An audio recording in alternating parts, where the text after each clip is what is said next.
नमस्ते। वंदे मातरम। सुस्वागतम। दिव्य जननी का बलिदान, sacrifice of the supreme mother. Divya जननी का बलिदान क्या नहीं किया उन्हें। बलिदान क्या है, आत्मबलि कैसे दी है, इसी का बारे में हम थोड़ा इन रियलिटी वास्तवता को हृदयंगम करेंगे, पढ़ेंगे और सोचेंगे क्या चीज़ है ये। माँ जी ने, आप जैसे जानते हैं, Aditi sacrificed everything, that is divine sacrifice. ये पतित पृथ्वी के उद्धार करने के लिए, जंत्रणाक्त ये मानव समाज को उद्धार करने के लिए अपना इटर्निटी, इन्फिनिटी, इमोर्टैलिटी सब कुछ त्याग करके ये अंधेरा के अंदर अवतरण कर किया है, अवतार ग्रहण कर लिए। और in the hiding in herself, खुद को आपने छुपा दिया। क्योंकि ये मानव चरित्र एक विचित्र चरित्र है। क्या होता है इसमें, हम क्या सोचते हैं, क्या पाते हैं। A world's desire compelled her mortal birth, बुला लिया, आवश्यक है मोटल बर्थ, एक मानव शरीर पकड़ के आप आ जाइए, साथ में खेलेंगे, साथ में घूमेंगे, साथ में बात करेंगे, साथ में रहेंगे। लेकिन जब माँ ने आ गई, विश्व का जो आवश्यकता को खुद आंखों में रखते हुए जब आ गए, the world annoying for the one world she stood, जिस पृथ्वी के लिए काम करने आए हैं और कर रही है, उधरने के लिए इधर आई है, ये विश्व उसका बारे में कुछ भी नहीं जानता है। वर्ल्ड अनोइंग, बंद कर दिया, दरवाजा बंद कर दिया, गेट में खिड़की में ताला लगा दिया और घर में सो गया। और माँ जी आ गए, घूम रहे हैं, काम कर रहे हैं, इसको पता नहीं चलता है वो काम कर रहे हैं। That is divine sacrifice. Shri Aurobindo लिखते हैं सावित्री महाकाव्य में, he is the victim of his own sacrifice, अपना त्याग got victimised, immortal, bound to earth's mortality, मृत्यु इसके पास आ नहीं सकता, लेकिन बाउंड टू आर्ट्स मोर्टालिटी, पार्थिव मृत्यु के पास अपने को बंधन में डाल दिया। यही है डिवाइन सैक्रिफाइस। तो मान लिखते हैं ऐसे, ये जो बलिदान का बारे में, तो चाहते हैं कि इस भारी और घुंगले जड़ पदार्थ के हृदय में से मैं तेरे प्रेम और प्रकाश का ज्वालामुखी प्रस्फुटित करूंगा, मैं प्रस्फुटित करूं। वही चाहते हैं माँ, यही प्रभु चाहते हैं। कैसे, हाल क्या है, भारी और घुंगले जड़ पदार्थ के हृदय में से तेरे प्रेम, this very thick and hard, इसका अंदर तेरे प्रेम और प्रकाश की ज्वालामुखी को प्रस्फुटित करूं। और फिर क्या करूं, तू चाहता है कि भाषा की सभी पुरानी रूढ़ियों को जो तोड़कर, ऑलरेडी स्थिरीकृत हो गया, भाषा में रहते हैं, इसको तोड़कर फोड़कर कोई ऐसा एक शब्द निकले जो तुझे प्रकट करने के योग्य हो। That language, that word, that voice, that is word. इसी को निकाल के एक शब्द का तैयारी करूँ, जिस शब्द क्या हो करेगा, ये जैसे पुरानी रूढ़ियों को तोड़ देगा, फोड़ देगा, कोई ज़रूरत नहीं, एक नया वाला पीढ़ी, एक नया वाला शब्द का मैं उद्भावन करूं। और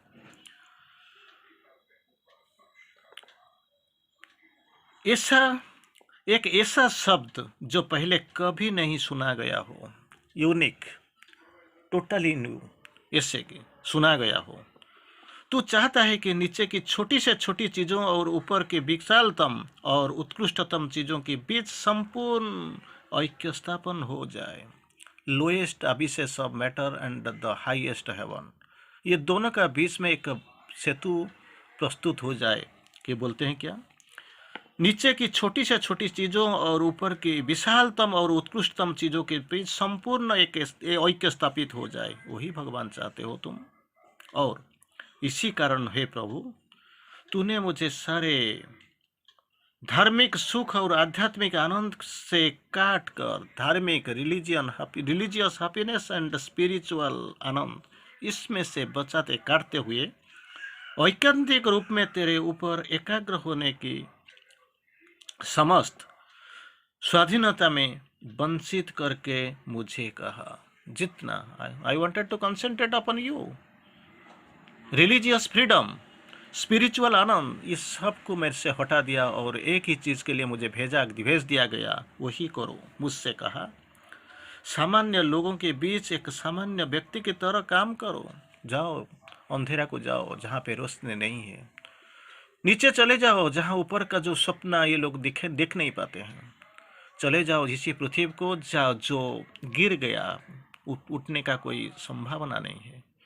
इसी प्रेम को लेके जाओ जिसी प्रेम का संभावना जो प्रतिष्ठित होने का कोई संभावना दिखाई नहीं पड़ता है, उसी तरफ उसी टाइम उधर ही चले जाओ और क्या कर काम करो। जो कुछ अभिव्यक्त हो रहा है उसके अंदर वे जो कुछ उसमें अधिक तो कुछ भी बनना ना सीखे। ओके, नेचुरली वो तो चल रहा है, इसका अंदर कोई होने का नहीं है। इसमें कुछ करो जहाँ पे जो अप्रकटित शक्ति शायद प्रकट हो जाए और सामने जाए। उनके जीवन के सभी तौर और तरीका पे भाग ले, in the each incident of their lives. जाओ, जो नहीं जानते हैं, जो भाषा के बारे में ज्ञान नहीं है, जो काम किसको मालूम नहीं है, जो गतानुगतिक जीवन बिता रहे हैं, इसका अंदर शायद ऊपर उठने का सोचने का जो शक्ति, इसको भर दीजिए। और क्या करिए, क्योंकि जो कुछ वो जानते हैं कुछ वे हैं जिस पर तू अपने अंदर की शाश्वत प्रदीप्त को मौसाल लिए, जो कभी कमती तक नहीं, इसका अंदर सब कुछ पड़ा हुआ है। Inner divinity is the eternal अवतार इन मैन। सो रहा है अंदर आत्मा जो चिंगारी है भगवान की, उधर पड़े हुए हैं, ये हमारा अंदर ही है।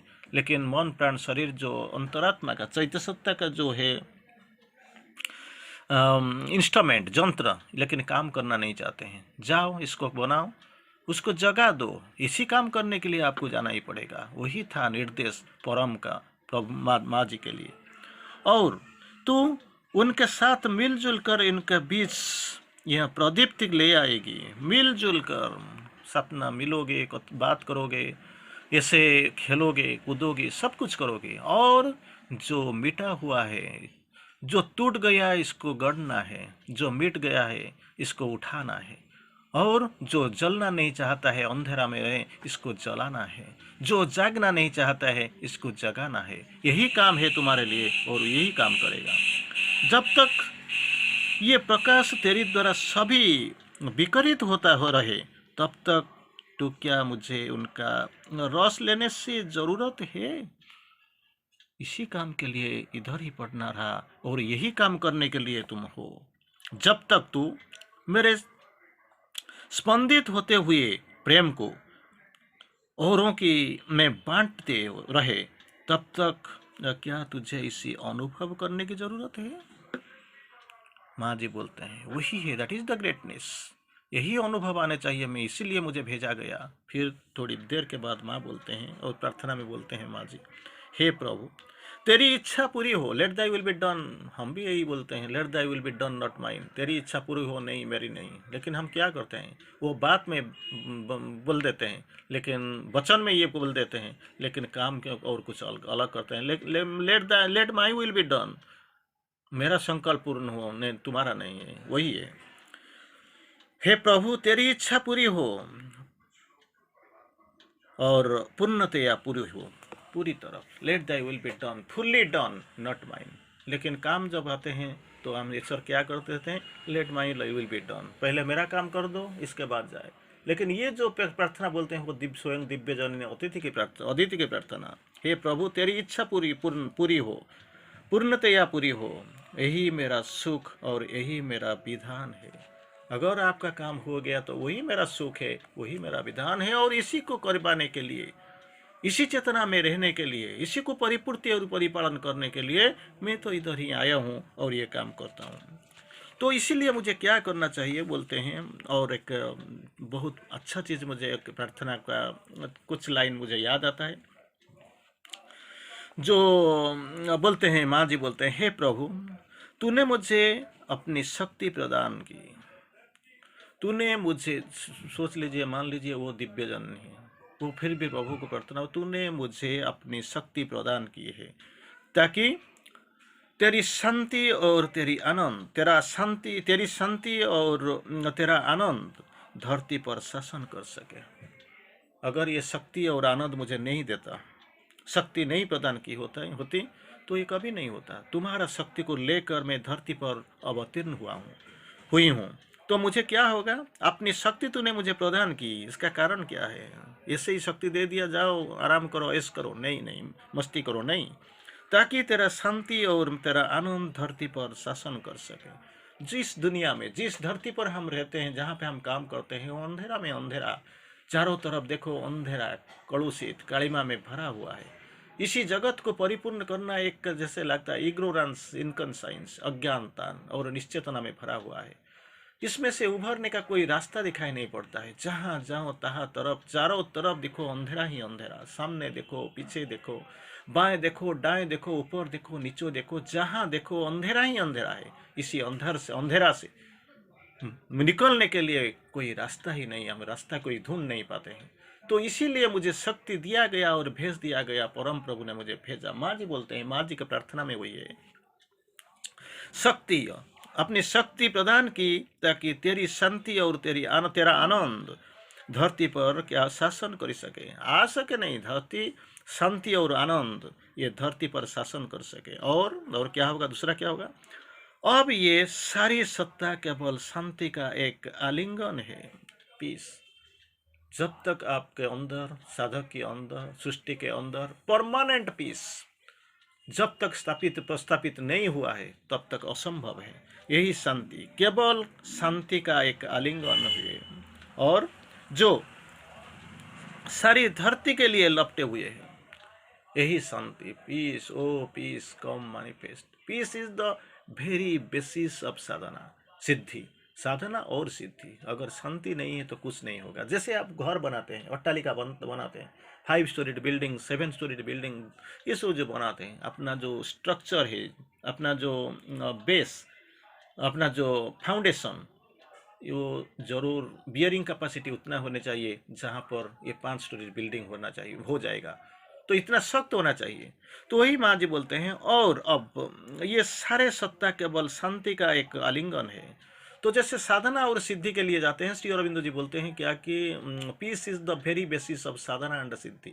साधना और सिद्धि का आधार है शांति। अगर शांति नहीं होगा, जैसे घर के बनाने के लिए फाउंडेशन का जरूरत होता है, जैसे साधना, और साधना के बाद सिद्धि के लिए क्या होता है? शांति, अनंत प्रशांति चाहिए, जो सारी धरती को लपेटे हुए हैं। आनंद का एक सागर है जो सभी चीज़ों पर ठाठे मार रहा है। आनंद, जहाँ देखो, a hidden bliss is at the root of things. जहाँ देखो अंधे शांति ही शांति, आनंद ही आनंद है। हिडन ब्लिस, छुप के रहा।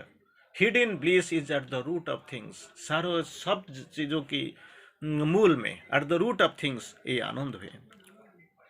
तो माँ जी बोलते हैं, तुम लोग जो घृणा से भरे हुए हो, नेचुरली, और क्या कर रहे हैं? घृणा, ईर्ष्या, वही तो है जिस पर हम ऑलमोस्ट एवरीबॉडी, हमको भी पाप नहीं दे सकते हैं, क्योंकि लोग सोचते हैं कि हम बहुत कुछ कर रहे हैं, आश्रम में हैं और साधना में हैं, कुछ भक्ति भावना है, और कुछ ज़रूरत से ज़्यादा कुछ वी आर प्यूरिफाइड।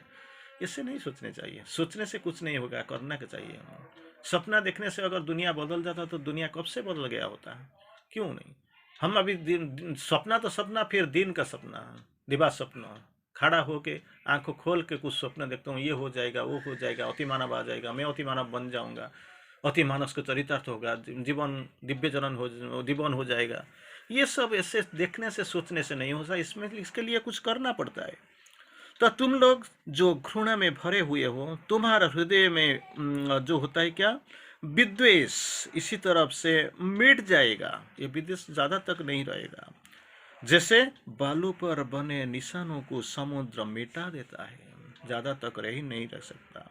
फिर बोलते हैं, प्रतिशोध पर जाने वाली मनुष्य रिवेंजफुल, शांति तुम्हारे हृदय में इसी तरह प्रवेश करेगी। जो ईर्ष्या पर रहते हो, शांति तुम्हारे हृदय पर इसी तरह प्रवेश करेगी जैसे वो माँ की गोद में झकले खाने वाले बालक की आत्मा में प्रवेश कर देता है। जैसे आत्मा में प्रवेश कर देता है, समुद्र जैसे जैसे स्पॉट, जैसे निशानों को जैसे समुद्र मिटा देता है, इसी तरह फिर माँ जी अंतिम क्षण में बोलते हैं, इसी अंतिम क्षण का मतलब not the end of the goal, इसी में बोलते हैं हम जो कोट करने जा रहे हैं, क्योंकि दिव्य तथा विश्व जननी ने अपनी दृष्टि धरती को और फेरी है और उसे आशीर्वाद दिया है। जो माँ जी का आशीर्वाद कभी निष्फल नहीं जाएगा, और माँ जी स्वयं आए हुए हैं। इसी जगत क्या है, प्रोजेक्शन ऑफ द डिवाइन, इसमें भी भगवान रहते हैं और भगवान की शक्ति लेकर माँ जी आइए, जरूर होगा, एक दिन होगा। और शुरू ही हो गया, देख नहीं पाते हैं, समझ नहीं पाते हैं, लेकिन काम शुरू है। इसी बलिदान को जरूर याद रखेंगे कृतज्ञता के साथ। वंदे मातरम।